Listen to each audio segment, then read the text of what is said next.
of faith. This is the way. Truth is, I am Iron Man. Tells me when you'll cement this. Hello, critics, non-critics, and friends. Welcome to the Film Optix podcast, where we take a glance into blockbusters, indie films, and everything in between. I'm your host, Christian, and I'm joined by my good friend / my co-host, Devin. And today we're here to break down She-Hulk, Attorney at Law, Ep.7, titled The Retreat. And before we begin today's episode, you can listen to our podcast on podcast platforms around the internet. That includes Apple Podcasts, Spotify, Google Podcasts, and more.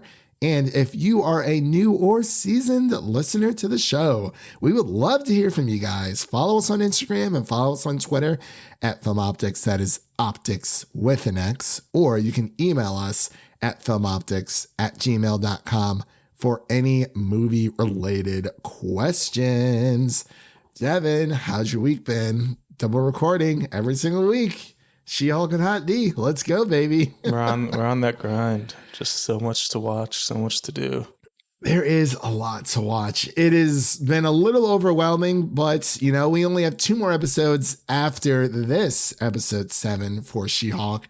And then we say goodbye to it. But that's okay because we still have a little bit more of House of the Dragon to get to as well. But how you been? You been watching anything new? Did you catch up on Harley Quinn yet or no? I have not. I'm about halfway through Midnight Club currently, so that's kind of what's on the agenda.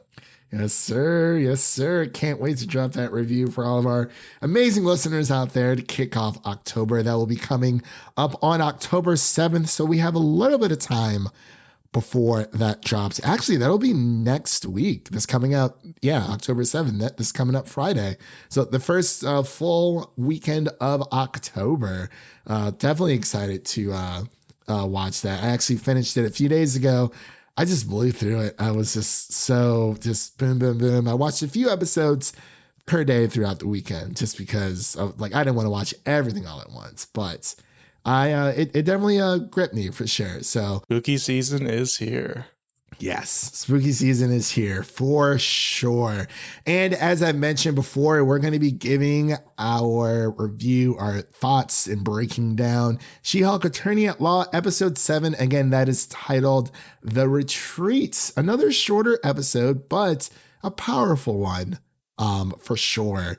So, Devin, are you ready just to dive on in? You're ready to go to therapy. We got a group session we got to get to. I hear Maslany's going to be there. Some guy named the Porcupine, some weird stuff. Speaking of therapy, I actually just now did a little bit of research into the IMDb reviews for She-Hulk, which is obviously a wasteland of sorts. But I was curious if you had a guess as to there's about 100,000 total reviews, user reviews on IMDb. So to anyone that can create an account and write a review, there's about 100,000. What percentage of those do you think identify as females? Without looking, and obviously this is an audio-only podcast, so I'm not looking at this at all.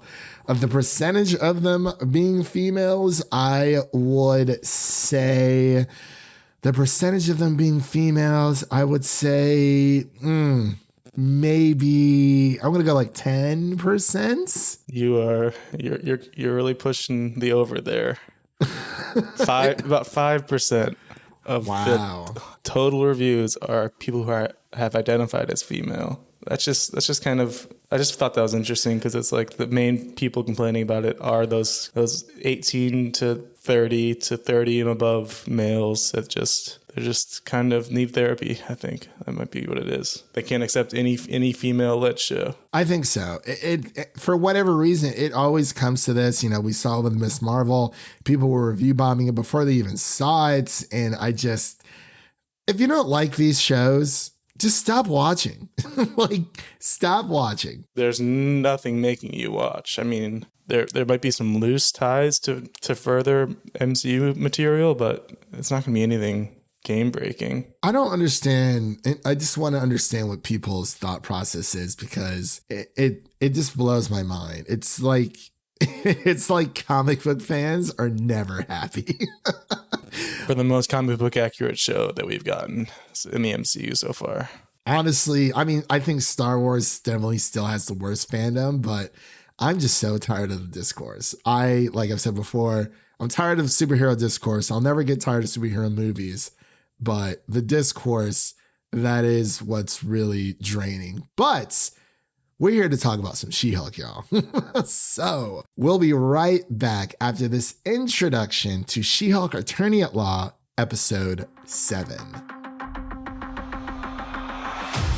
More and more eccentric superhumans are coming out of the woodwork.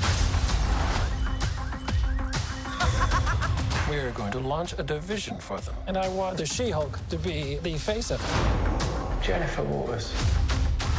Namaste. I have a serious conflict of interest. This man tried to kill my cousin, Bruce. Yeah, that's quite all right. Oh. And we are back with our review of She-Hulk Attorney at Law, Episode 7. Again, that is titled The Retreat. So the way this is going to go, we're going to give our initial reactions. Not a lot of, well, there's a little bit of spoilers. We'll get a little bit of a spoiler section in there for you guys. No post-credit scene again. It seems that I'm missing the post-credit scenes. I'm really missing it. Like, because we had 4 in a row. And yeah, it's interesting that they went with the first 4. I mean, it is what it is, but maybe just throw us a little bit of a bone. But maybe we'll get something for the season finale. I'm not entirely sure. But as I digress, we'll also get into our final thoughts. Again, we're not going to give our ratings until the season finale for this show because it's just, I feel like we need to get the full effects before we just prejudge something. So that's just my take on it. But I'm actually going to go first for my initial reaction review here of Episode 7. Like I said earlier, it is a shorter episode for sure. Clocking in around maybe 30 minutes, not counting the credits. But I think this is probably the most impactful episode we've gotten so far. Emil Blonsky has supposedly, or so they thought, got into a little bit of trouble. So his parole officer and Jen went to go check on him, and everything's kind of just fine as what we've seen so far. And I guess he got electrocuted by a fence or something, or so he says. We're not entirely sure. It seems that Emil Blonsky is still a changed man, but the rest of the episode kind of just coasts from there. And then Jen kind of finds her way into this group therapy self-help session with a few other heroes or characters from the Marvel comics that I actually wasn't very familiar with at first, but of course I watched the heavy spoilers episode. Gotta always get that in right after a nice little She-Hulk watching. But I really did enjoy this episode. You know, it shows Jen in a very vulnerable spot or point in her life. You know, she meets this great guy. You know, we see them going on a few dates, having a few laughs, having a few giggles here and there. And then one day, you know, after she finally lets him into his apartment, I don't want to repeat what Heavy Spoiler said because you know, we got to keep it PG around here, but it was hilarious. But after, you know, he stays the night, after like the 3rd or 4th date, he kind of just ghosts her. He just poof, disappears. By the way, I really loved that opening montage of their dates. That was so well done. That was like right out of a well-made rom-com. Yeah, that's what it made me feel like. You know, I want to just watch a Marvel like property, a show or a movie, and just have fun with it. Like, yeah, there's issues we have with the episode. There's issues we have with the series, but it's like, overall, I don't think they've made a quote unquote bad episode, but there are parts where they could have expanded on a lot of character moments and just certain things that are happening within the show. But overall, it's like, yeah, this whole show, I think so far, has been about Jen's insecurities, not as She-Hulk, but as Jen as a person, because she is facing this identity crisis. she is trying to figure out why people only listen to her or pay attention to her while she's in her She-Hulk form versus just being Jen. And we see a lot of emotional growth for Jen this episode. I think it played out very beautifully. A few small little, things are lurking around the corner as well, as we'll get into here in a little bit. But Devin, what are your initial reactions on She-Hulk episode 7? Yeah, for me, I think this is probably the first truly great episode of the series. I think I've definitely enjoyed all the episodes leading up to this, specifically the Madison one. But I think this was truly a great episode just because of the growth that we see from her as a character, some good old-fashioned character development, which was a big complaint that we've been hearing thus far. But this definitely addresses that. It's just great to see her kind of learn to accept She-Hulk and what it brings into her life and kind of the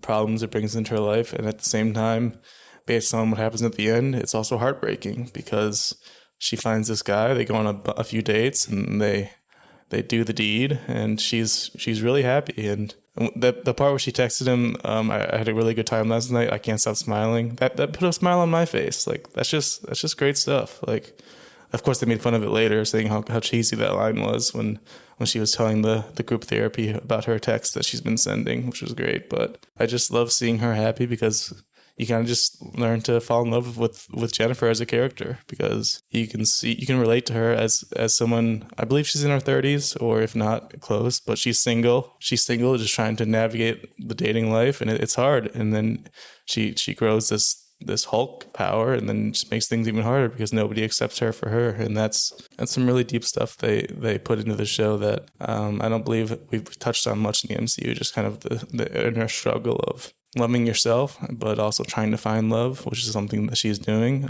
I guess we can get into spoilers now, but there's still no Daredevil. No Daredevil. They keep him waiting one more week at least.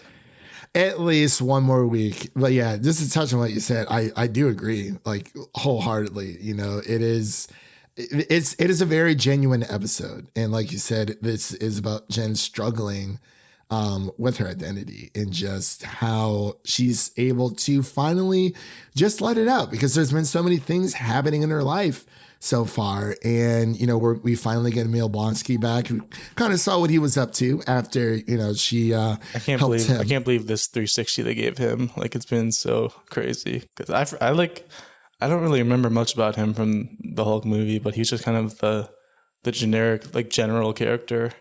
Like, it's just kind of doing whatever this country tells him to do. Like he mentioned in the first episode he was in, but they just kind of changed his entire character and made him so much more interesting.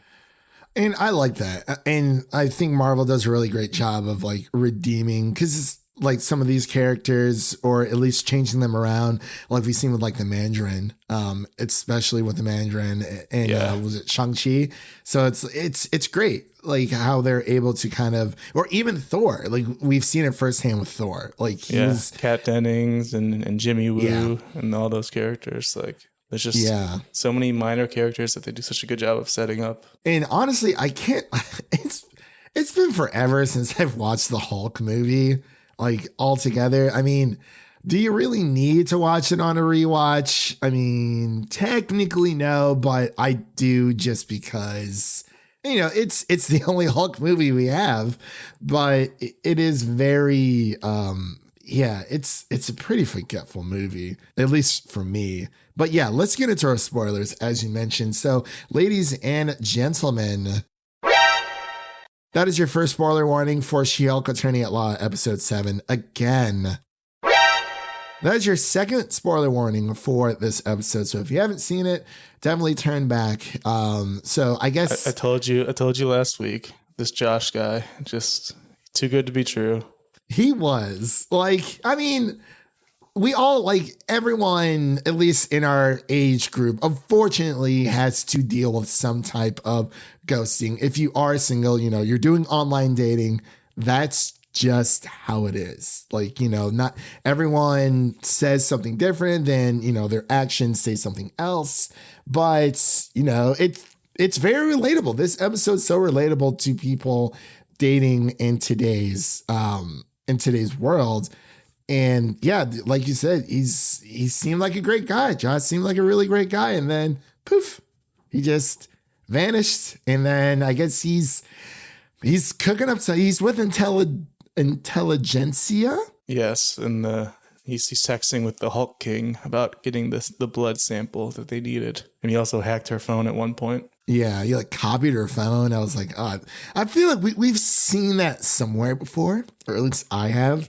I can't remember where. I don't know. I don't think it was in a Marvel property movie or series, but yeah, I was like, oh, okay. But like we finally, at the very end of the episode, we see what happened that night, like where he went, like instead of Jen constantly checking her phone, which is something that's very normal. Like you said, when she said, oh, I can't stop smiling when she sends that text. I felt like that was a very nice text message to send to somebody. It's just like, hey, I'm thinking of you. It felt like that Grinch scene where your heart just grows 3 times the size when you see that. Yeah, like, I mean, I know they were making like fun of it within the episode, like, oh, like, why would you say that? It's like, actually, no, that's a pretty normal and like very sweet thing to text somebody, where it's like, hey, I've been spending a lot of time with you, and I just can't stop smiling. It's like, cool. Like, that's a very nice thing to say to someone. It's like, way to go, Jen. You didn't do anything wrong. Yeah, and at the end of this episode, you just you're left worrying for Jen because she's about to get her heart destroyed when she finds out that Josh is up to no good. Not until Daredevil swoops in and saves the day. I was going to say, like, where the season is driving towards, you kind of feel like when Daredevil is introduced, there might be some kind of chemistry or connection there. He can be there to kind of pick up the pieces. Yeah, I mean, you got 2 lawyers, they have a lot in common when it comes to their work. We'll have to wait and see. I mean, will we see him next week? I'm not entirely sure. I mean, definitely by episode 9.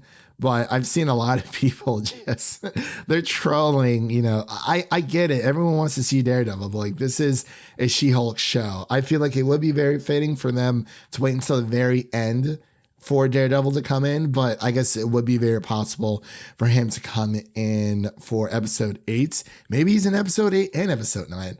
I don't know. I mean, even if he's only in for a few minutes, it's all about the execution for me. I'm sure they have everything, planned out.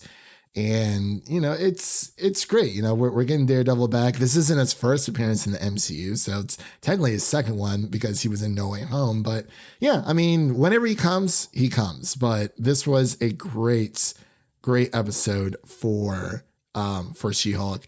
Like you said, Devin, people complain that there's no character development. There's definitely been character development within this episode, especially we saw with her kind of accepting the identity of She-Hulk when she's with Titania, who is more of kind of like a thorn in her side, more of like an obstacle. I wouldn't really call her a villain by any means, because she's just kind of like that annoying character that keeps popping up. So I'm sure we haven't seen the last of her yet. But Devin, do you have any final thoughts about this episode before we close out here? I just love how MCU is just able to dig deep into the toy box and sandbox that they have with these very obscure small comic book characters and kind of bring them to life like this, like the Porcupine Man Bull, like El Aguila, I think his name is, which is the eagle.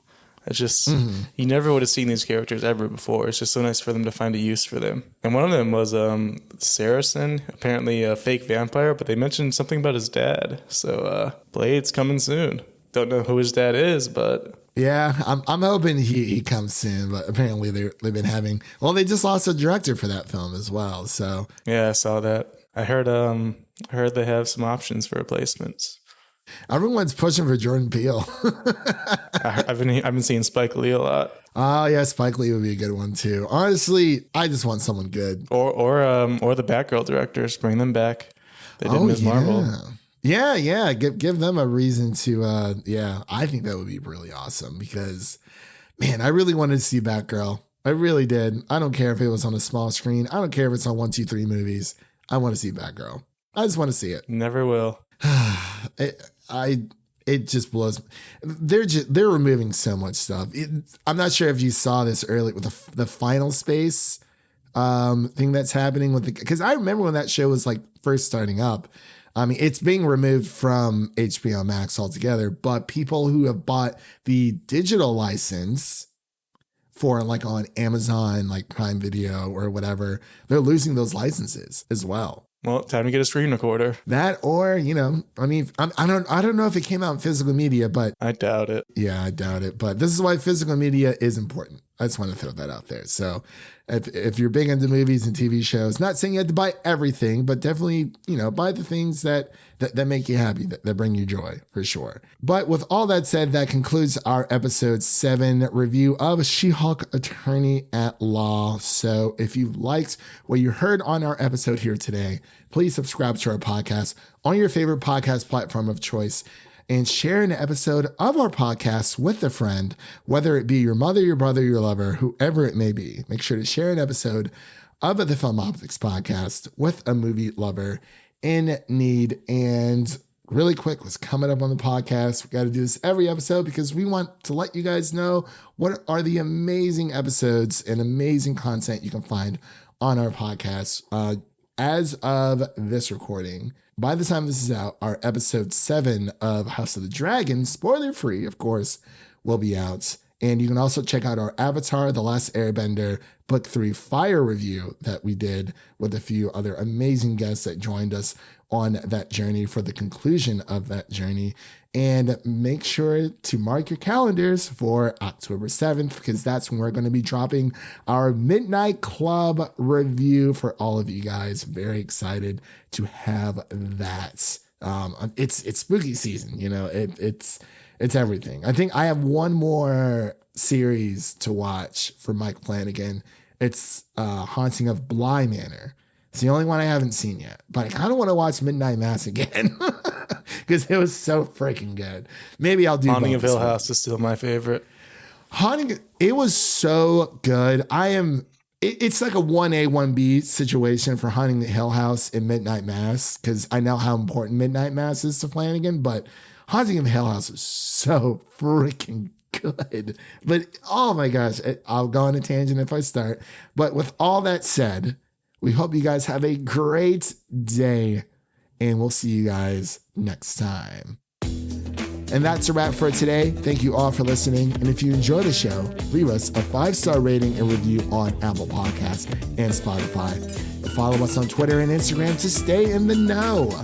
That was Devin. My name is Christian, and we'll see you guys in the next one. Peace.